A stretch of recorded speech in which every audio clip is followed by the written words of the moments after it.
Hello everyone, myself Aditya and today I am going to discuss on a topic that is New Farm Bill 2020। आज हम समझेंगे इस bill के बारे में, क्या इसके बेनिफिट्स हैं, क्या लॉसेस हो सकते हैं किसानों को, और हम समझेंगे ये कंट्रोवर्सीज़ क्यों हो रही हैं, क्या मिसकंसेप्शन है या कुछ रियलिटी है। हम कई पॉइंट्स पे डिस्कस करेंगे, तो चलिए स्टार्ट करते हैं। सबसे पहले समझते हैं ये 3 फार्म लॉज हैं क्या।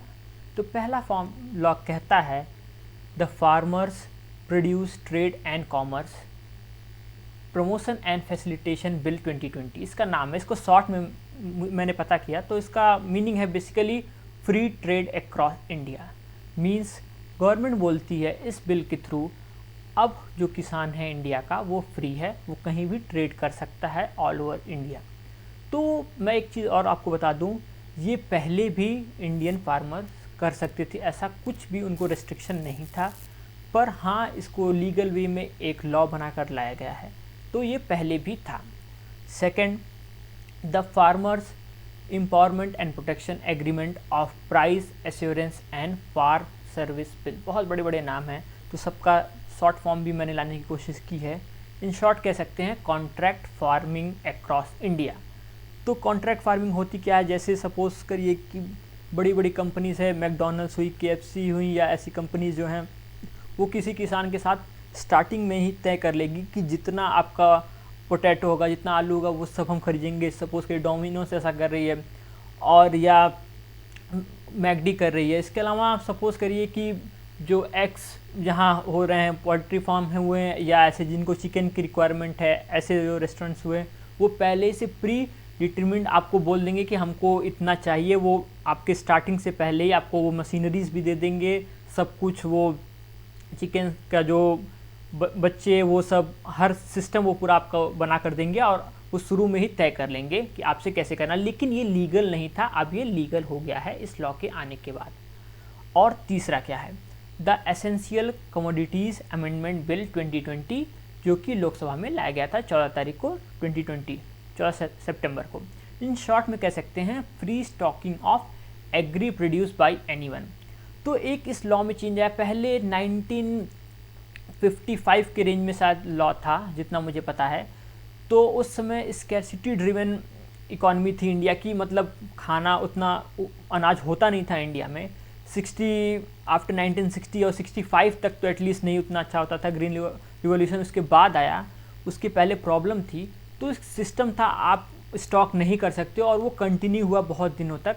लेकिन अब गवर्नमेंट उसमें चेंजेस ला रही है। मींस आप एक ट्रेडर स्टॉक कर सकता है, और गवर्नमेंट तब तक इंटरवीन नहीं करेगी जब तक उसके प्राइजेस डबल ना हो जाए, या कुछ प्रोडक्ट में 1.5 ना हो जाए।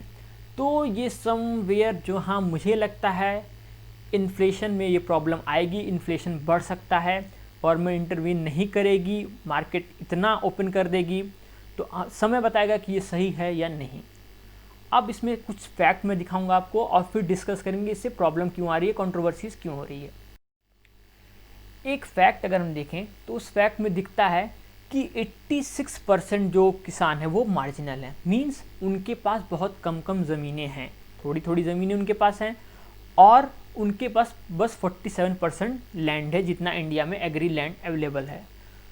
और उसके अलावा अगर हम बात करें तो कुछ जो 14% बचते हैं उनके पास अप्रॉक्स 53% लैंड है। तो मतलब कुछ लाख किसानों के पास ये पूरा पावर रहेगा कि वो कैसे डील कर रहे हैं, अलग अलग जो ट्रेडर से डील कर सकते हैं। अच्छा, तो प्रॉब्लम हो कहाँ रही है, कन्फ्यूज़न कहाँ हो रहा है, लोगों को डर कैसे है किसानों को, और अलग अलग कंडीशन में, तो वो मैं आपको अभी बताता हूँ।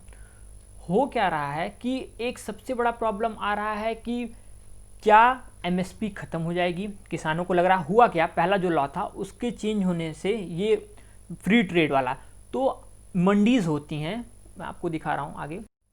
जैसे APMC मंडीज़ बोलते हैं, तो मंडी होती है, उस मंडी में आप जाते हैं, अपना प्रोडक्ट बेचते हैं। Means product in the sense अपना एग्री जो आपका पैदावार हुई है वो बेचते हैं, और उसका एक मिनिमम सपोर्ट प्राइस गवर्नमेंट देती है।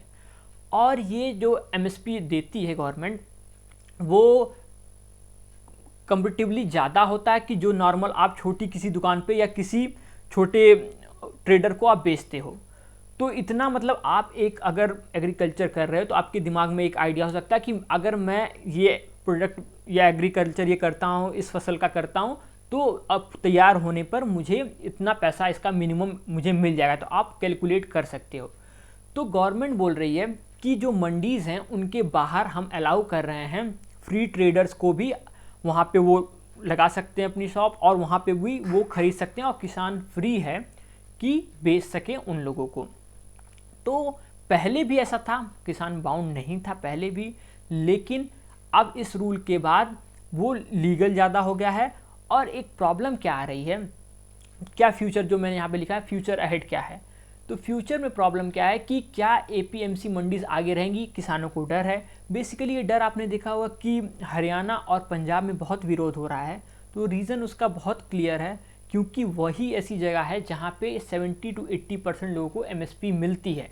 यूपी, बिहार, यहाँ पे भी एग्रीकल्चर बहुत अच्छा होता है, लेकिन लोग यहाँ विरोध इतना नहीं कर रहे हैं। कारण सिंपल है, क्योंकि बहुत लोगों को एमएसपी पता ही नहीं है, बहुत लोगों को एमएसपी मिलता ही नहीं है। 5%, 10%, 20%, 25% तक ही लोग ले पाते हैं, बाकी मैक्सिमम लोग इधर उधर कहीं भी सेल कर देते हैं, या छोटे किसान होने की वजह से वो जितना हो रहा है वो खुद के कंजम्पशन में इनका चला जा रहा है।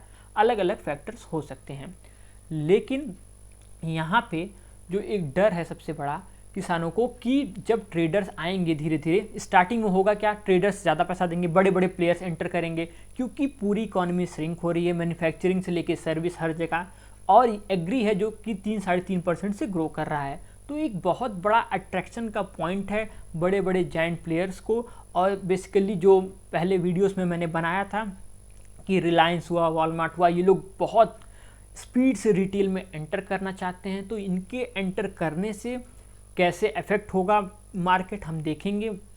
और सबसे बड़ा फैक्टर कि ये कम दामों पे किसानों से खरीदने लगेंगे।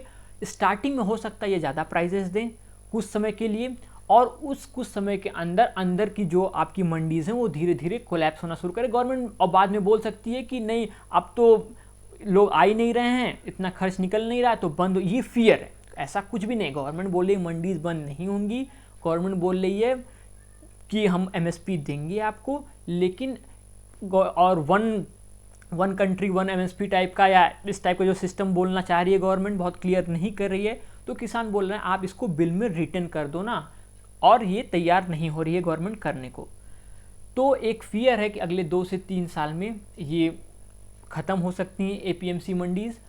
और क्या किसानों को एमएसपी आगे मिलेगी, क्या मोनोपोली क्रिएट हो जाएगी? अभी तक तो बहुत जो बिचौलिए होते हैं, जो ट्रेडर्स होते हैं, ये करते क्या, ये पूरे चेन को चलाने में बेनिफिट कराते हैं। तो गवर्नमेंट बोल रही है कि ये बिचौलिए जो हैं वो कॉस्ट बढ़ा देते हैं, लेकिन किसानों से कई सर्वे में पता किया गया कि किसानों को बिचौलिए से प्रॉब्लम नहीं है, उनको अपना एमएसपी बस मिले, उनको कोई प्रॉब्लम नहीं है। क्योंकि ये डर है कि जो जायंट प्लेयर होंगे, ये हो सकता है वो सब मिल के रेट को शुरू में तो ज़्यादा दें और कुछ दिन बाद रेट को इतना गिरा दें कि किसान मजबूर होकर उनको सेल कर सके। और सबसे बड़ा रीज़न है जो कि बहुत सारे डिस्प्यूट कमिटीज़ वो बनाई गई हैं, जिसमें कॉन्ट्रैक्ट फार्मिंग के थ्रू जो छोटे छोटे किसान हैं वो कॉन्ट्रैक्ट फार्मिंग में जा सकते हैं। लेकिन क्या एक छोटा किसान इतनी बड़ी कंपनी रिलायंस या डोमिनोज या किसी कंपनी से किसी बड़े कॉन्ट्रैक्ट में जा पाएगा? या कॉन्ट्रैक्ट में जाएगा तो क्या उसको सही पैसा मिलेगा? या 5, 10, 20 किसान छोटे मिलकर कॉन्ट्रैक्ट फार्मिंग में जा पाएंगे? ये तो आने वाला समय ही बताएगा। और सबसे बड़ा प्रॉब्लम है कि अगर कोई कंडीशन में कुछ केस या कुछ वहाँ पर होता है, कुछ डिस्प्यूट होता है, तो क्या ये छोटे किसान लड़ पाएंगे इतनी बड़ी कंपनी से? ये सब फियर उनके दिमाग में चल रहा है। आने वाला टाइम बताएगा कि रियलिटी है कि नहीं, और हम इस ट्रेंड को जब फॉलो करेंगे अगले कुछ महीनों में, तब हम क्लियर कर पाएंगे कि लॉ सही है कि नहीं। अलग अलग सबके व्यूज़ हैं। अभी कहीं कहीं एक डर जो लोगों को लग रहा है कि गवर्नमेंट 3F को ख़त्म करना चाहती है। 3F में होता है फूड, फर्टिलाइज़र और फ्यूल। फ्यूल से गवर्नमेंट ने अपना हाथ पूरा हटा दिया, उस मार्केट को पूरा ओपन कर दिया है। और फूड से भी हटा रही है। हमने देखा कि वो बोल रही है दाम बढ़ेंगे तब भी हम कुछ नहीं करेंगे कुछ हद तक। और तीसरा डर है फर्टिलाइज़र से भी हटा सकती है। तो और फ्यूचर में प्लान है गवर्नमेंट का कि किसानों की इनकम डबल हो, वो टाइम ही बताएगा। और एक और प्रॉब्लम जो चल रही है एक्सपोर्ट पॉलिसीज़ को लेकर, गवर्नमेंट ने एक्सपोर्ट पॉलिसीज़ में चेंजेस नहीं किए हैं। कारण यही है कि एक्सपोर्ट पॉलिसीज़ में गवर्नमेंट बोल रही है कि लोग बोल रहे हैं किसान के, जब मार्केट आप ओपन कर रहे हो, लिबरलाइज कर रहे हो, तो आप एक्सपोर्ट पॉलिसीज़ क्यों नहीं चेंज कर रहे हो? इस समय प्याज महंगा हुआ है और हमको बाहर की मार्केट में अच्छा पैसा मिलने के चांसेस हैं, लेकिन आप अलाउ नहीं कर रहे हो। तो आप हाफ वे लिबरलाइज कर रहे हो, तो वो हमारे लिए एक प्रॉब्लम है। हमको तो पैसा बहुत नहीं मिल रहा है, लेकिन गवर्नमेंट ने कुछ भी पॉलिसीज़ इस पर नहीं लाई है। अब टाइम बताएगा कि गवर्नमेंट चेंज करेगी कि नहीं पॉलिसीज़ करेगी। हालांकि बहुत स्टिफ गवर्नमेंट है, जल्दी अपनी पॉलिसीज़ को चेंज नहीं करती, लेकिन बहुत ही सॉफ्ट मैटर है। Definitely they need to think around it. फिर हम और भी किसी टॉपिक्स पर लाएंगे जो इससे रिलेटेड हैं, और आगे जो इसमें प्रोग्रेस होगी हम उस पर डिस्कशन करेंगे। अगर आपको अच्छा लगे तो प्लीज़ इसको शेयर और लाइक करिए। Thanks for listening.